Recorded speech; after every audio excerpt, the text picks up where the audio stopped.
하나님의 말씀은 요한복음 16장 5절에서 13절입니다.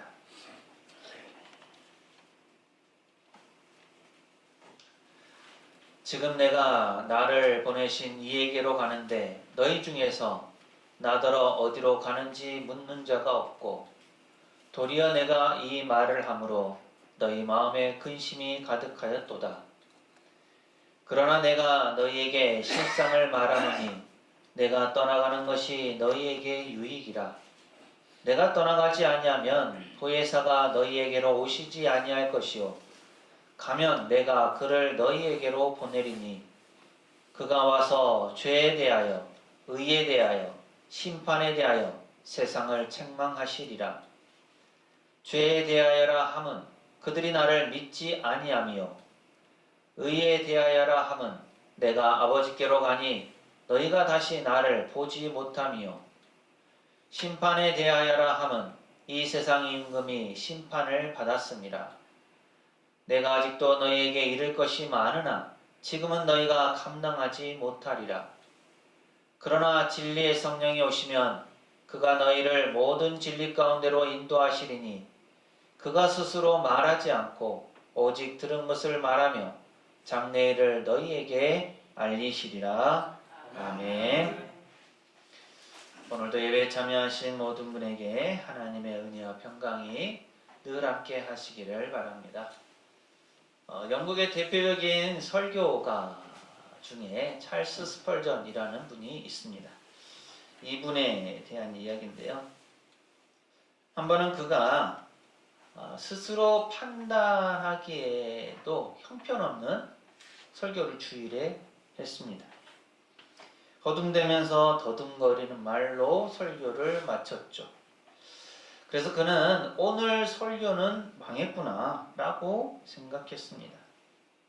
그리고 설교한 후에 스펄전은 무릎을 꿇고 주여, 주는 아무것도 없는 데서 필요한 것을 행하실 수 있습니다. 엉터리 같은 설교를 축복하소서라고 기도를 드렸습니다. 밤을 지새면서 자신의 형편없는 설교를 가지고 기도했죠. 그리고 다음 주에 새로운 설교를 잘해서 보상을 받으려고 준비를 잘했습니다. 그리고 그 다음 주일의 설교는 정말로 준비한 만큼 잘하고 기분 좋게 끝냈습니다. 설교가 끝나자 사람들은 그에게로 몰려와서 말씀의 은혜를 받았습니다 라고 그렇게 얘기들을 했죠. 스펄전은 이 두 설교의 결과를 알아보고 싶었어요. 그런데 놀랍게도 자신이 스스로 생각했을 때 실패했다 라고 했던 설교를 듣고는 41명의 회심자가 발생했지만 그가 자랑스럽게 끝냈다고 생각했던 그 설교에서는 단 한 명의 영혼도 구원하지 못했다라는 것을 알게 되었습니다. 그러면서 스펄전은 깨닫게 되었죠. 하나님의 영은 이것은 사용하시고 저것은 폐하신다는 것입니다. 하나님은 성령님의 능력 없이 하나님의 일을 하고자 하는 사람을 안타까워하십니다.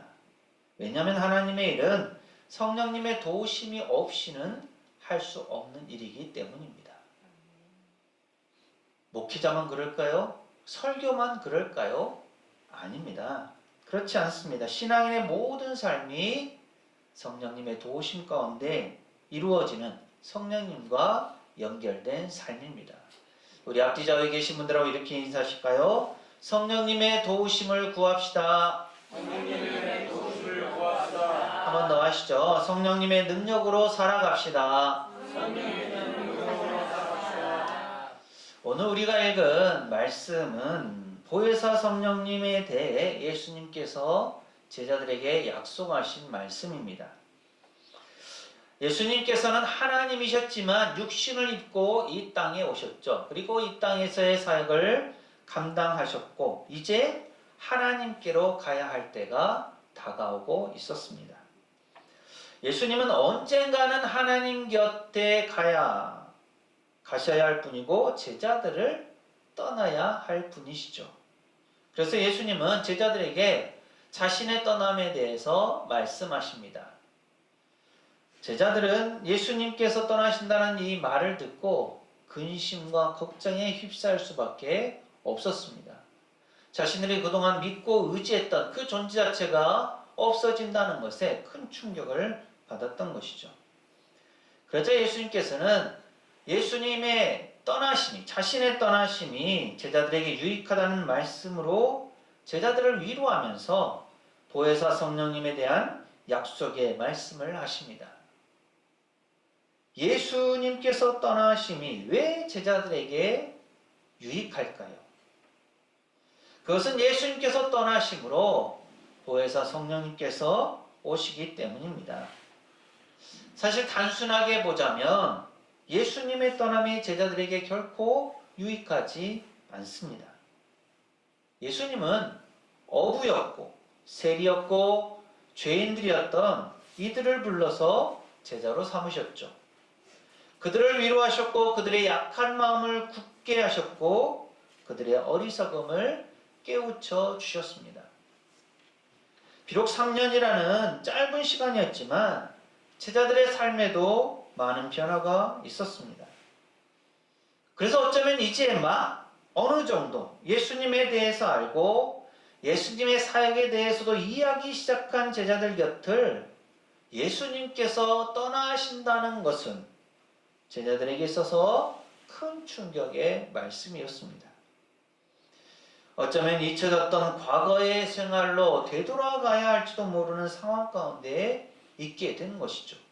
심지어 죄악된 생활 가운데 거해야 할지도 모르는 일입니다. 그런데 예수님께서는 그런 제자들의 마음을 아시는지 모르시는지 자신의 떠남이 제자들에게 유익하다는 말씀으로 말씀을 시작하시죠. 왜 유익할까요? 보혜사 성령님께서 오시기 때문에 그렇습니다. 그렇다면 보혜사 성령님은 어떤 분이십니까? 하나님의 영으로서 진리의 영, 위로의 영, 사랑의 영, 살리는 영이십니다. 이 보혜사 성령님으로 말미암아 제자들은 이제 거듭나게 될 것이고 힘을 얻게 되고 위로를 받는 하나님과 동행하는 삶을 살게 될 것입니다. 본문 8절 말씀을 보면 그 성령님은 죄에 대해서, 의에 대하여, 심판에 대하여 세상을 책망하십니다. 죄에 대해서 성령님께서 책망하시는 것은 예수님을 죽인 것과 또 그에 따른 여러 가지 죄에 대해 드러내신다는 말입니다. 이것은 세상이 사람들이 예수님을 믿지 않았다는 것이고 이런 불신으로 인해서 다양한 죄들이 생겨남을 성령님께서 책망하시는 것이죠. 의에 대해서 성령님께서 책망하시는 것은 그리스도의 죽으심과 부활을 통해 예수님의 의로우심을 나타내는 것입니다. 더불어 세상의 의가 거짓됨을 드러내죠.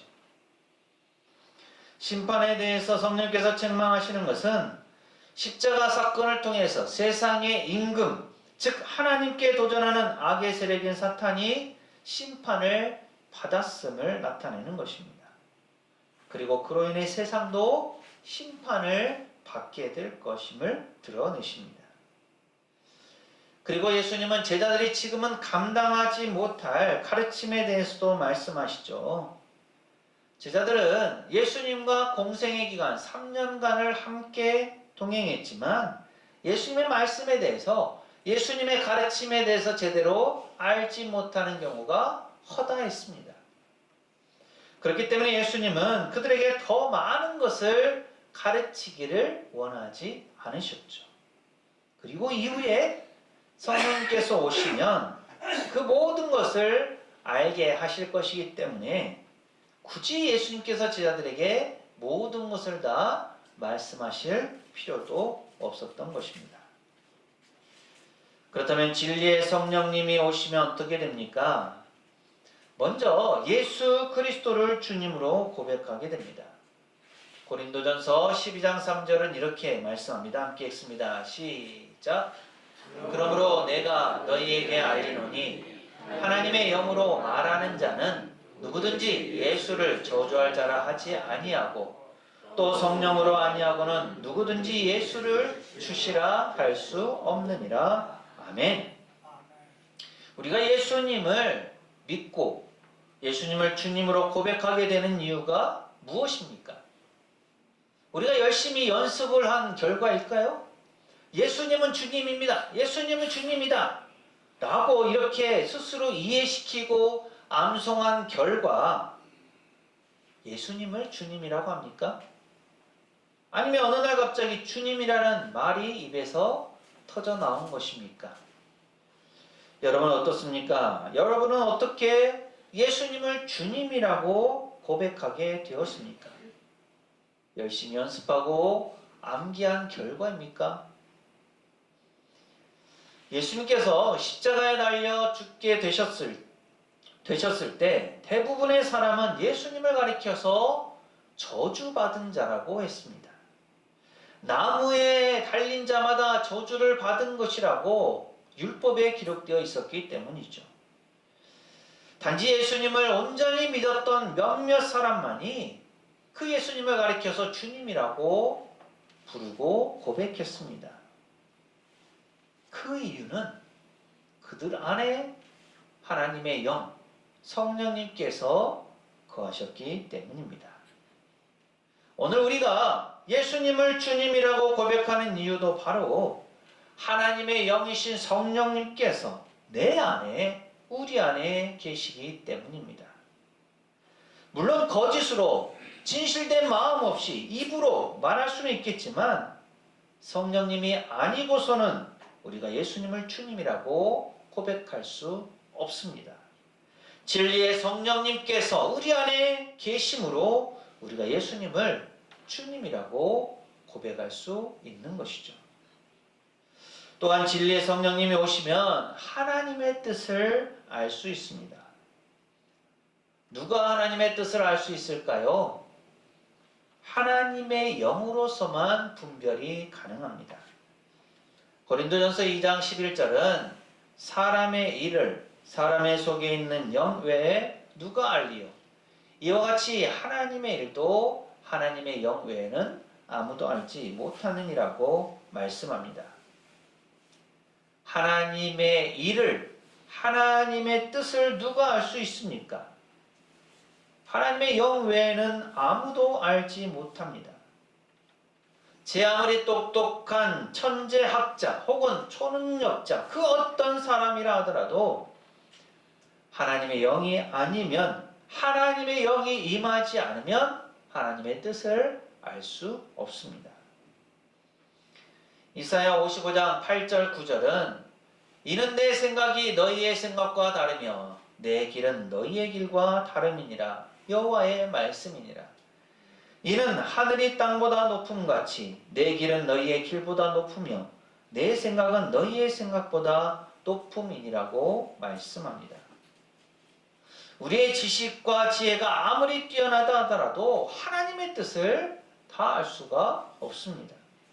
오직 하나님의 일, 하나님의 뜻은 하나님의 영으로만 알 수 있습니다.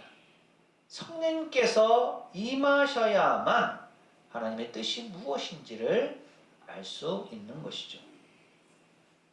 또한 이 성령님의 역사에는 능력이 있습니다.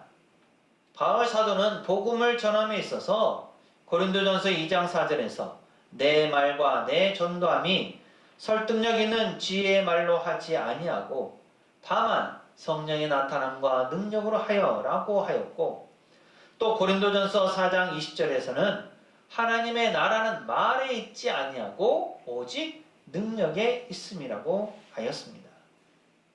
하나님의 능력, 성령님의 역사는 말에 있지 않습니다. 오직 능력에 있습니다. 성령님을 통해서 하나님의 능력이 나타나고 그로 말미암아 하나님의 나라가 이루어집니다. 그러므로 우리가 하나님의 나라를 이루려고 한다면 성령님의 역사, 성령님의 능력을 구해야 합니다. 그리고 우리가 성령님을 받았다면 우리는 성령님의 열매를 맺게 되죠. 흔히 성령님에 대해서 얘기를 하면 많은 사람이 은사를 먼저 생각하는 경향이 있습니다. 어떻게 해야 은사를 받게 되는지, 또 어떤 은사를 받았는지, 또 어떤 은사가 더 나은 것인지에 대해서 관심이 많죠. 물론 성령님의 역사에 있어서 은사가 중요합니다. 하지만 그러한 은사들은 하나님의 사역을 위한 도구입니다. 은사를 통해서 사역을 감당하고 그로 말미암아 열매를 맺어야 하는 거죠. 아무리 큰 은사, 어떤 뛰어난 능력을 가지고 있고 나타낸다 하더라도 그 안에 사랑이 없으면 아무런 유익이 없습니다. 우리가 잘 아는 성경의 사랑장 고린도전서 13장 1절 2절은 내가 사람의 방언과 천사의 말을 할지라도 사랑이 없으면 소리나는 구리와 울리는 꽹과리가 되고 내가 예언하는 능력이 있어 모든 비밀과 모든 지식을 알고 또 산을 옮길 만한 모든 믿음이 있을지라도 사랑이 없으면 내가 아무것도 아니오라고 말씀합니다. 은사는 하나님의 사역을 위한 유익한 도구이지만 그 안에 사랑이 없다면, 사랑으로 행하지 않는다면 그런 은사는 하나님의 크신 역사에 도움이 되지 않습니다. 그 어떤 크고 놀라운 은사보다 사랑이 더 중요하죠. 따라서 우리는 성령님의 은사를 가지고 사랑으로 사역을 감당하면서 성령님의 열매를 맺어야 합니다. 성경은 우리가 맺어야 할 신앙과 삶의 열매로서 성령의 9가지 열매를 가르쳐주죠. 갈라디아서 5장 22절 23절은 이렇게 말씀합니다. 함께 읽습니다. 시작. 오직 성령의 열매는 사랑과 희락과 화평과 오래 참음과 자비와 양선과 충성과 온유와 절제니 이 같은 것을 금지할 법이 없느니라. 아멘. 우리가 신앙과 삶의 열매인 성령님의 열매를 맺음에 있어서 해방거리나 걸림돌은 없습니다. 금지할 법이 없습니다. 우리가 넘치도록 맺어도 전혀 문제가 되지 않습니다. 사랑의 열매, 희락의 열매, 화평의 열매, 오래 참음의 열매, 자비의 열매, 양선의 열매, 충성의 열매, 온유의 열매, 절제의 열매. 우리는 이런 열매들을 맺어 가야 하죠. 우리가 삶에 있어서 이러한 열매를 맺을 때 우리가 성령님의 은혜 가운데 있으면 세상은 또 다른 사람들은 비로소 알게 됩니다. 우리가 이런 열매를 맺음을 통해서 그들에게 성령님의 역사가 나타남을 보여줄 수가 있는 것이죠. 많은 사람이 잘못을 범하고 나서는 자신을 변호하기 위해서 변명을 하죠. 변명을 하는 사람의 유형을 구분하면 5가지로 나눌 수 있다고 합니다. 첫째는 어쩔 수 없었습니다 라고 하는 의기소침형이 있습니다. 다른 말로 포기형이라고 할 수 있죠. 잘못을 인정하긴 하지만 상황을 봐달라는 의미입니다. 둘째는 이렇게 안 했으면 어떻게 했어야 합니까? 라고 되묻는 위풍당당형입니다. 자신의 잘못한 것을 인정하지 않는 뻔뻔함이 있죠. 자신에게 거리낌이 없다는 의미입니다. 셋째는 저 사람이 이렇게 하라고 했습니다 라고 하는 책임 회피형입니다. 잘못을 했으면서도 자신에게는 책임이 없다는 것을 강조합니다. 자신의 책임을 무마하려고 하는 행동이죠. 넷째는 일이 이렇게 될 줄은 몰랐습니다 라고 말하는 결과무관형입니다. 깊이 생각하지 않고 일을 했다라는 거죠. 어쩌다 보니 이렇게 되었다라는 핑계거리입니다. 마지막으로 다른 사람도 다 하는데요 뭐 이렇게 말하는 대중추종형입니다. 자기 자신만의 잘못이 아니라는 거죠. 다른 사람도 다 잘못하는데 왜 자신에게만 책임을 묻느냐는 의미입니다. 이렇게 다양하게 변명의 유형을 구분할 수 있을지 몰라도 이 모든 변명의 뿌리는 한 가지입니다. 무엇일까요? 바로 자기 자신의 행동에 대해서 책임을 지지 않겠다는 것이죠. 우리는 이런 변명의 시작을 성경에서 너무도 잘 알고 있습니다. 아담과 하와가 죄를 짓고 나서 선악과 열매를 따먹고 나서 서로에게 책임을 전가합니다. 아담은 자신의 잘못의 책임이 하와에게 있다고 하고 하와는 자신의 잘못의 책임이 뱀에게 있다고 합니다. 때로는 우리도 이런 유혹을 받을 때가 있습니다. 또 주위에서도 이렇게 변명하는 태도를 보이는 사람이 있을 수 있습니다. 하지만 그리스도인은, 신앙인은 변명할 수 없죠. 왜냐하면 하나님께서 우리에게 하나님의 뜻에 순종하는 데 필요한 것을 모두 제공해 주시기 때문입니다. 하나님께서는 그분의 말씀을 통해서 우리가 나아가야 할 방향을 가르쳐 주시고 우리 안에 있는 성령님의 능력으로 우리로 하여금 하나님의 말씀에 순종하도록 이끄십니다. 그러므로 만일 우리가 하나님의 뜻을 따르는 데 실패했다면 혹은 우리의 삶에 하나님의 놀라운 능력의 열매가 맺어지지 않는다면 그것은 다른 어떤 변명으로 대신할 수가 없는 거죠. 우리가 우리 안에 계시는 성령님의 인도하심에 따르지 않고 자기 자신의 욕심에 따른 결과라고 할 수 있기 때문입니다. 성경은 야고보서 1장 14절에서 분명하게 오직 각 사람이 시험을 받는 것은 자기 욕심에 끌려 미혹됨이니라고 말씀합니다. 그러므로 우리는 우리의 잘못을 어떤 상황이나 혹은 다른 사람의 탓으로 변명하거나 책임을 회피해서는 안 됩니다. 마찬가지로 만일 우리 주위에 어떤 문제로 어려움 가운데 있는 신앙인이 있다면 그들을 돕거나 또 위로한다면서 단순히 그 사람에게 무조건 동조하거나 동정하는 태도를 취해서는 안 됩니다. 그것은 상대를 참으로 이해하는 태도가 아니죠.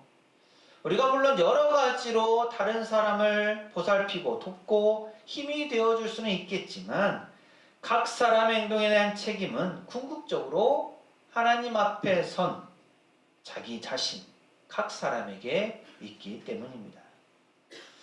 디모데후서 1장 7절은 하나님이 우리에게 주신 것은 두려워하는 마음이 아니요 오직 능력과 사랑과 절제하는 마음이라고 말씀합니다.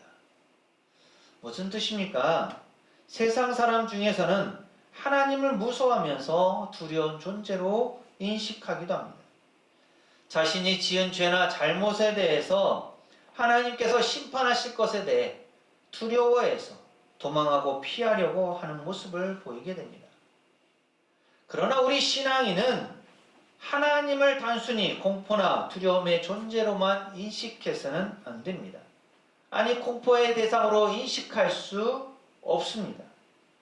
하나님께서는 그리스도를 믿는 사람에게 성령님을 주시죠. 그리고 그 성령님의 능력으로 우리가 하나님의 백성인 것을 깨닫고 때마다 도우시는 하나님을 의지하면서 세상 한가운데서 승리하는 삶을 살아갈 수 있습니다. 따라서 때로 우리가 죄를 짓거나 잘못을 저질렀을 때 자신의 부족함을 인정하고 하나님 앞에 나아가고 하나님의 도우심을 구하면서 능력과 사랑과 절제하는 마음으로 사는 것이 성령님을 주신 하나님께서 바라시는 그리스도인의 삶의 모습입니다. 예수님은 제자들에게 말씀하셨습니다. 요한복음 16장 13절 말씀 함께 읽습니다. 시작. 그러나 진리의 성령이 오시면 그가 너희를 모든 진리 가운데로 인도하시리니 그가 스스로 말하지 않고 오직 들은 것을 말하며 장래일을 너희에게 알리시리라. 아멘. 하나님의 영이신 성령님은 스스로 말씀하지 않으십니다. 예수님께서 하나님의 뜻을 가르치시고 말씀하셨듯이 성령님께서도 예수님을 통해 들려진 하나님의 뜻에 따른 것을 말씀하십니다. 그리고 그것들을 알려주시죠. 그리고 그 성령님은 예수님께서 말씀하신 대로 우리 가운데 오셨습니다. 우리 안에 임재해 계십니다. 진리의 성령님께서 오심으로 오늘 우리는 예수님을 주님으로 고백합니다.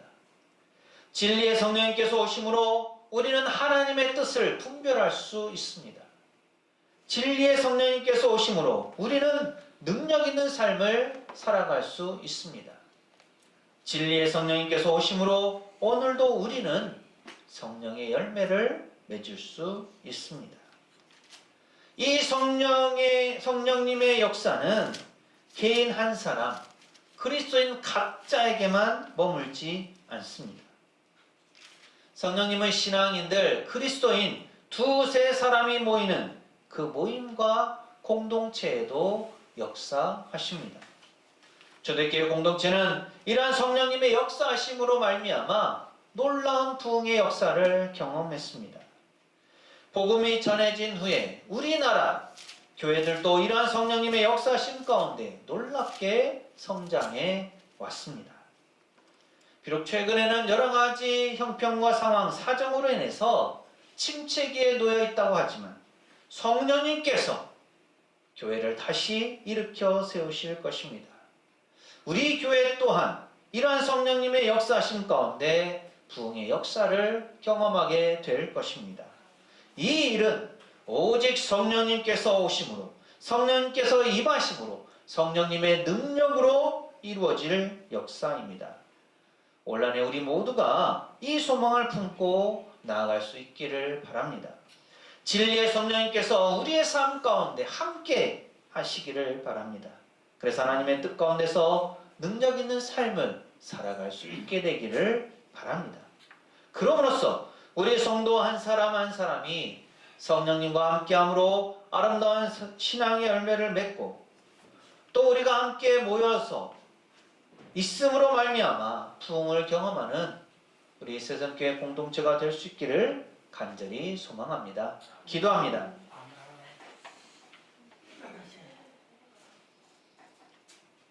예수님은 제자들 곁을 떠나시면서 자신이 떠나시는 것이 유익하다고 하셨습니다. 그것은 성령님께서 오시기 때문입니다. 진리의 성령님이 오시면 제자들을 진리 가운데로 인도하시고 예수님께서 가르치셨던 것을 밝히 알게 될 것이기에 예수님의 떠나심이 제자들에게는 유익이라고 하셨습니다. 예수님께서 말씀하신 그 성령님께서 저희 가운데 오심을 감사드립니다.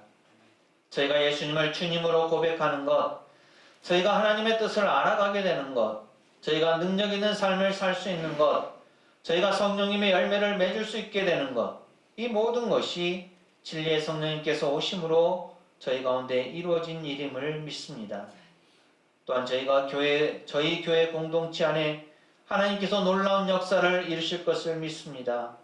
저희가 성령님의 능력을 힘입어 부흥하게 하시고 하나님의 놀라운 역사를 경험하게 하옵소서. 그래서 올 한 해 주신 말씀처럼 성령님의 능력으로 인해 부흥을 경험하는 저희 새성교회가 되게 하옵소서. 예수님 이름으로 기도합니다. 아멘. 예수님께서 떠나심은 제자들에게 유익입니다. 진리의 성령님께서 오시기 때문이죠. 사랑하는 새성교회 교우 여러분, 진리의 영이신 성령님과 함께 하십시오. 하나님은 성령님의 능력으로 우리 교회를 부흥시키실 것입니다. 주님께서 주시는 이 말씀을 품고 세상으로 나가십시오. 하나님께서 우리와 함께 하십니다. 지금은 우리 주님 예수 그리스도의 은혜와 아버지 하나님의 무한하신 사랑하심과 보혜사 성령님의 충만 교통하심이 성령님께서 임재하심으로 우리의 삶을 변화시키고 또한 우리 교회를 부흥시키기를 소망하는 새성교회 모든 교우들, 가정과 삶과 생업과 사역 위에 이 한 주간의 모든 생활 가운데 그리고 우리 교회 위에 영원토록 함께 하시기를 간절히 축원하옵나이다. 아멘.